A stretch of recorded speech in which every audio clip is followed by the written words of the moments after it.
Thank you very much, Honorable Speaker. Honorable Speaker, listening to my colleagues from the other side, Honorable Speaker, one need not to be a rocket scientist to know that they are playing populist politics as far as this report is concerned. You'll be left wondering whether they are contributing to the same debate, to the report before us, or they are giving us theories and stories that are unnecessary, Honorable Speaker. Honorable Speaker, I'll qualify my statement with these points. Last week, when the budget estimates were presented before this House, Honorable Speaker, and even when the chair for budget was highlighting some vote on the budget, Honorable Speaker, I saw honorable members across the political divide very happy. He did say that 500 million shillings has been added to NGAF. The honorable chair went ahead and said that CDF has gotten an extra 10 billion shillings, that each constituency here will be getting an extra 30 million shillings. And everybody here was very happy. In fact, the honorable members who represent counties, commonly known as the honorable women reps, even did a post appreciating His Excellency the President, saying that, you know, Your Excellency, we are very happy you've added us 500 million. We pray that next year you even add the same amount or even higher to that amount, to the 500 million. Honorable Speaker, I do not understand. You cannot eat your cake and still have it. You cannot say on the other point, on the other hand, that you are supporting what the executive is doing in terms of funding you, what touches you, but you cannot show them where they'll get this money from, Honorable Speaker. What is your point of order and under what standing order? Mr. Speaker, I may not quote the point of order, but mentioning then you are out women of order. reps in this budget, Mr. Speaker. Order. Honorable Osoro. Order, Honorable Mbayu. I have made it very clear for orderly debate. I'll give you every point you want. Tell me which standing order. The order, you've lost your chance. Go on, Osoro. Thank you very much, Honorable Speaker. So, Honorable Speaker, what I was saying is, with the additional budget, with the additional needs, because everybody was very happy that 30 million per constituency is going to be added in their constituency, 50 million to every constituency, Honorable Speaker, then it means that, and considering the tax base and our taxes going back into the years, then it means, Honorable Minority Leader, that there was need for us to expand our tax base so that we get that money that you need for development. The other day, Honorable Speaker, a member here raised the issue with the intern teachers. Intern teachers who were suspended the other day, and some who are on contractual basis and need to be employed on permanent basis.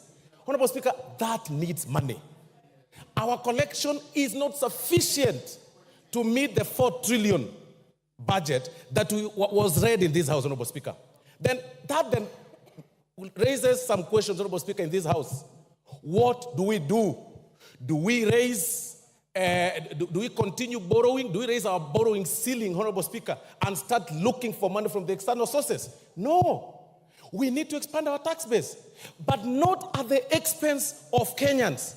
We expand our it's actually a double benefit. We expand our tax base while focusing on manufacturing and local production of our things, Honorable Speaker. And I will single out 2 things, 2 very important factors, Honorable Speaker. What this report by the Finance Committee proposes is to increase the excise duty of China or other countries. That excise duty is going to be increased on only fully assembled motorcycles. What does that mean? Or finished product. What does that mean? The locally assembled motorcycles here will have a competitive price against those ones. Factories will have increased in our industries here, in the industrial area. People will want to assemble the factories for motorcycles at industrial area. Then that means we will grow our employment that we promised our people. It will have created jobs. in this country. That is a positive, Honorable Speaker. Number two, Honorable Speaker, this report by the Finance Committee proposes to increase excise duty on imported table eggs, Honorable Speaker.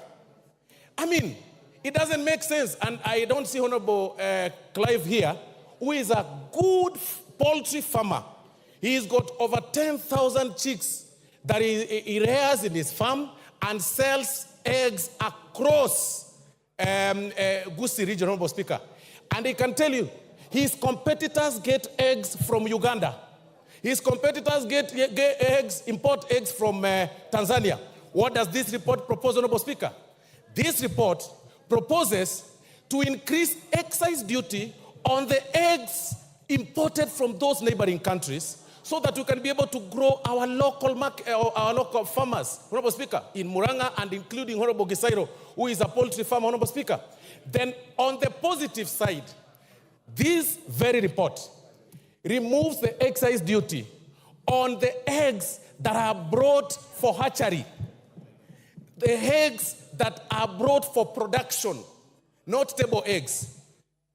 When fertile eggs, and I'm being guided by Honorable Owen Bayer, they're called fertile eggs. I hope you're right. So, Honorable Speaker, Honorable Speaker, when we are debating on this report, it's important for us to also be very factual and tell Kenyans the truth. You cannot say that, on the other hand, you want Kenyans or this government to look for jobs or to create jobs, and on the other hand, you want to continue encouraging importation of goods. Can you imagine, Honorable Speaker, up to this time and era, we are still depending on sanitary pads and diapers from India and China. What does this report do? Increases excise duty on the finished product of the sanitary pads and finished product of diapers to grow the local manufacturers. That was the proposal by the Kenya Manufacturers Association, because they also complained. We listened to them, the committee listened to them, to grow them here. Have you ever asked yourself here? Mzam, what is your point of order and on what standing order? Standing order number 83, Mheshimiwa Speaker. Mwenzangu amekuwa akizungumza akikadiria ule ugavi ambao umetolewa katika finance bill, Mheshimiwa Speaker. Ametaja ugavi ambao unakuja kwa viti vya kina mama na ule ambao umekwenda kwa wabunge. Mheshimiwa Speaker, ukipiga hesabu ugavi huu milioni 500 unaenda kwa wananchi, sio kwa viti vya kina mama. Unaenda kwa wananchi, wanaenda kupewa mambo ya empowerment ili waweze kukuza uchumi, Mheshimiwa Speaker. Pale ni mambo inaenda katika ukuzaji. Lakini zile pesa ambazo sisi tunauliza, Mheshimiwa Speaker, ni zile ambazo zimeenda kwa makadirio ambayo hayaleti uchumi juu, ni mambo ya starehe. Kwa hiyo Mheshimiwa Osoro, usiweze kudanganya wananchi ukasema wameletewa milioni 500 wakati mkono wa pili umechukua mabilioni, Mheshimiwa Speaker. Asante sana. That is an argument. That is an argument. Go on. Thank you very much, Honorable Speaker. I was really struggling to understand what she was saying. But what ideally I meant when I said about the 500 million and 10 billion by NGCDF, I meant that... I have ruled her out of order. Proceed okay. with the argument. Thank you, Honorable Speaker. So what I am saying, Honorable Speaker, is that it is important for us not to just whip emotions and talk populist politics at the expense of manufacturers that are setting pace in industrial, Honorable Speaker. And Honorable Speaker, this is very important, Honorable Speaker. Looking at the argument by my colleagues, and even going by the report that has been proposed, Honorable Speaker, by the committee, even in this proposal that has been reduced and some other duties that have been dropped or proposals that have been dropped, there is a ripple effect on our budget. Then that means we lose about 53 billion in terms of estimates. The question this House should be asking itself, to which vote do we drop that 53 million? Do we drop by the 10 billion from the NGCDF? Do we drop 500 million from the NGAF amount? Or do we drop 15 billion that was allocated, extra 15 billion that was allocated to the counties?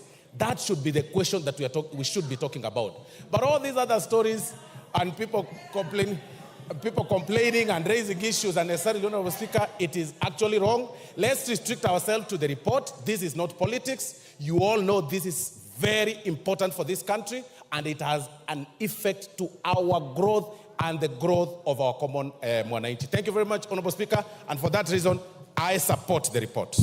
Rachel Nyamai.